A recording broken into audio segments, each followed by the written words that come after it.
Well, John 10 we're into now, and it's one of my favourite sort of passages. It's all about the Good Shepherd. It's full of I am sayings. It's full of all sorts of inferences there with the Old Testament, and of course, Psalm 23, the Lord is my shepherd, is not actually quoted here, but it's a great passage. It's one of those things whereby, a passage like this is sometimes quoted from a devotional point of view, but actually there's a lot stronger message coming through. Of course, we just like the idea of Jesus being like a shepherd, and we've got in mind sort of meadows with flowers and little lambs gambling around.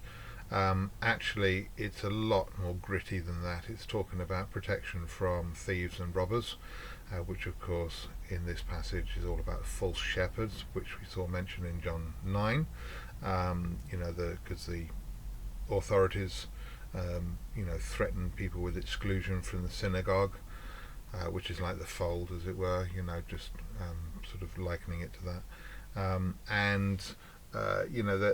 They're false shepherds, they're false prophets, and they are misleading the people and fleecing the people, whereas of course the sheep follow the shepherd who looks after them.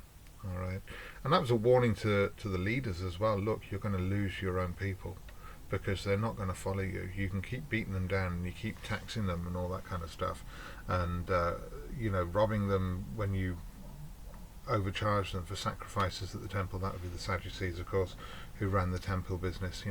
But there's a serious warning here, that the people who are true believers are going to follow that rather than be part of Judaism, rather than be part of the Jewish system, which was now totally corrupt and way beyond the system that Moses ever set up and God ever intended.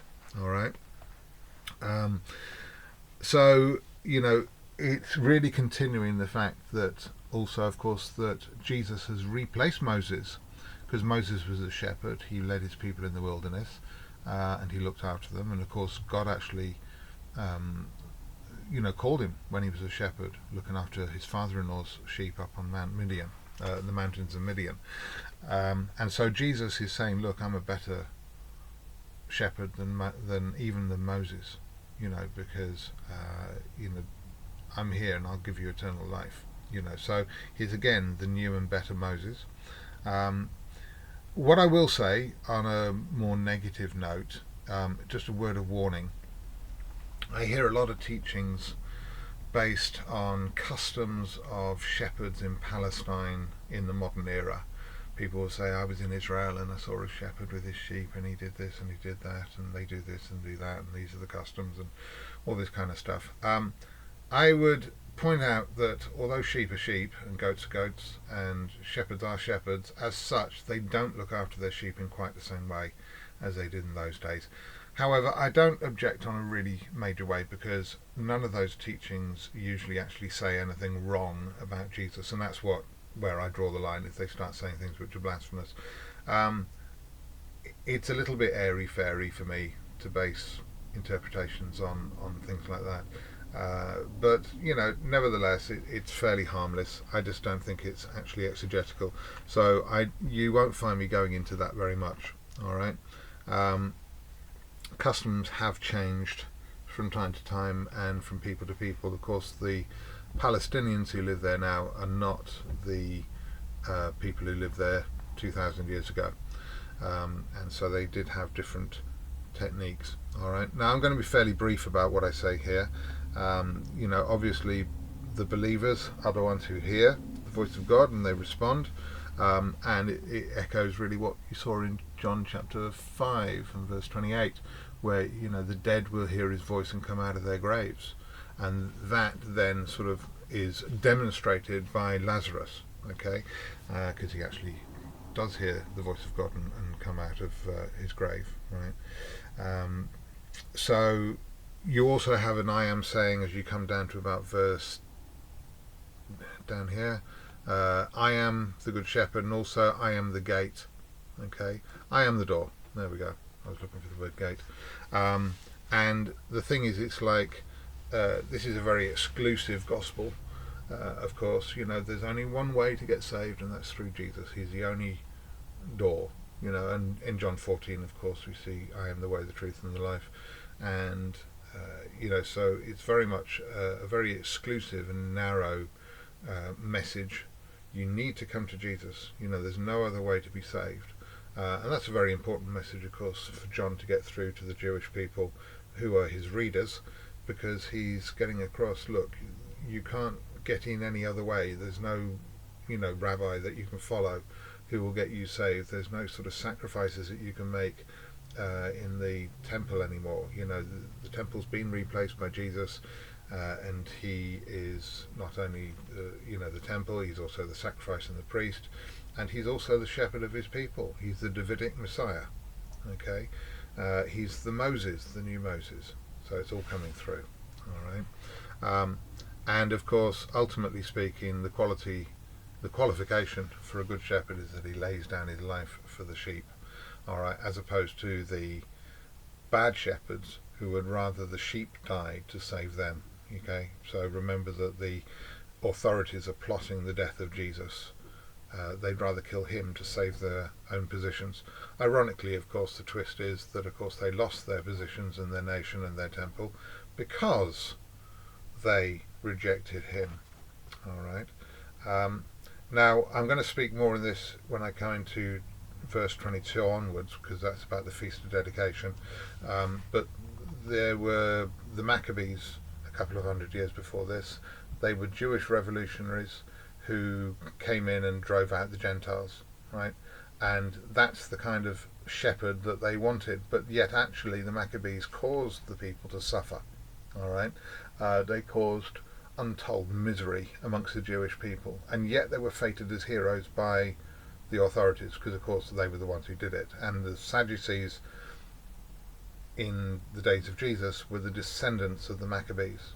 All right, these authorities were descended from them, and they had the same line, and it was the people who suffered. It was the people who paid for it. Okay, because they actually hurt the people more than they helped them. Okay, so they were the ones who would look after themselves. They would leave the sheep and flee, and they would let the sheep get scattered. All right, because they were hirelings. They were only interested in what they could make out of it. They wanted political power and they wanted money, and so they had no real interest. All right. Okay, so the Feast of Dedication is mentioned in the next passage. I'll cover that in the next video, because it was really important to understand the background of that. But the whole thing is this contrast through chapters 8 through chapters 9 on into the next passage. The comparison is between the good shepherd and the false shepherds. And the false shepherds are the ones who, like in chapter 9, threaten to kick them out of the synagogue if they acknowledge Christ. Okay, and so the reader is pushed to this decision. Look, do I want to be part of this Jewish thing where we're so proud of these leaders who have come before, even though they actually fleeced the sheep, even though they actually slaughtered the sheep, even though they reduced their lives to misery? They were not good shepherds, and yet we somehow or other fate them like heroes. When Maccabees came to Jerusalem, he was greeted with waving palm branches, and it's very similar to the triumphal entry. All right, they're fated like heroes, and they rededicated the temple. They cleared out the detritus. Well, we've seen Jesus clear out the detritus, but it wasn't Gentile, pagan stuff. It was Jewish greed and immorality. All right, so you see that all coming out through this. And if you read Ezekiel 22, you've got the shepherds who were more like wolves, and Ezekiel 33 speaks about the watchmen and that kind of stuff. And so there's lots of Old Testament passages that you can read, and you can hear the echoes of those passages coming out through this. Now here Jesus goes on, he says, look, ultimately I'll lay down my life to save them.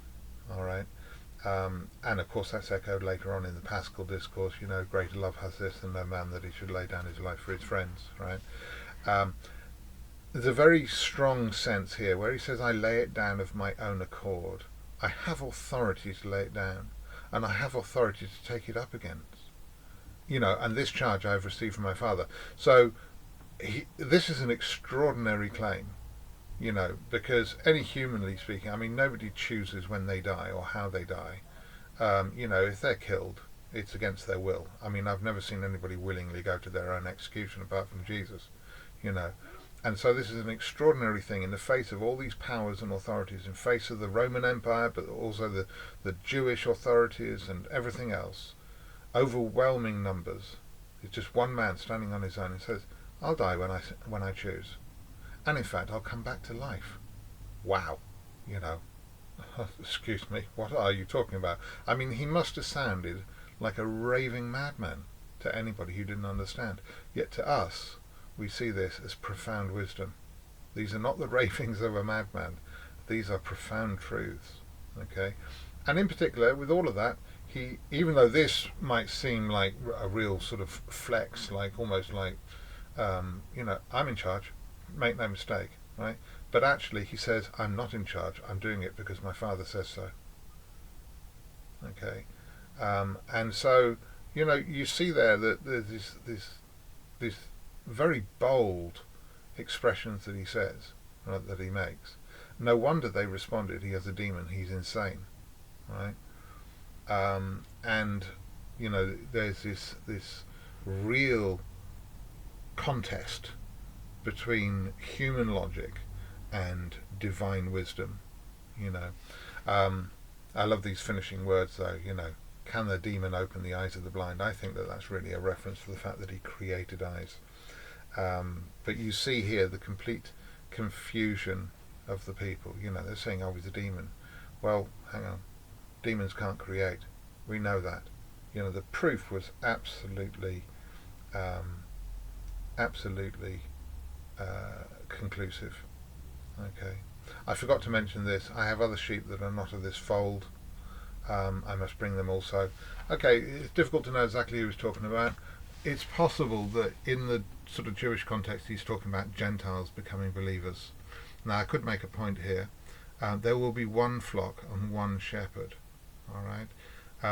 This completely torpedoes the dispensational approach to these scriptures, which is that there are two flocks, because Israel and the church are separate. And I was reading one the other day that referred to the church as God's heavenly people and Israel as God's earthly people, which ultimately speaking would mean that they'd have to do two weddings, because God has got two wives. He's a bigamist. Sorry, forgive my forgive my sarcasm. It's absolutely ridiculous. You know, Jesus brought everybody together, all believers, as one flock. At what point were they separated?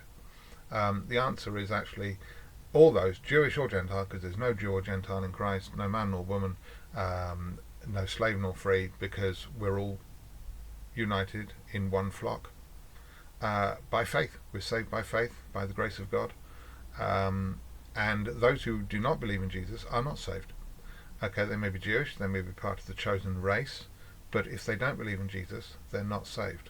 Okay, and until they believe in Jesus, they cannot be saved. So Romans 11, of course, those natural branches, which are God's chosen people of Israel, genetic of Israel, you know, the ethnic group, they will be grafted in by faith.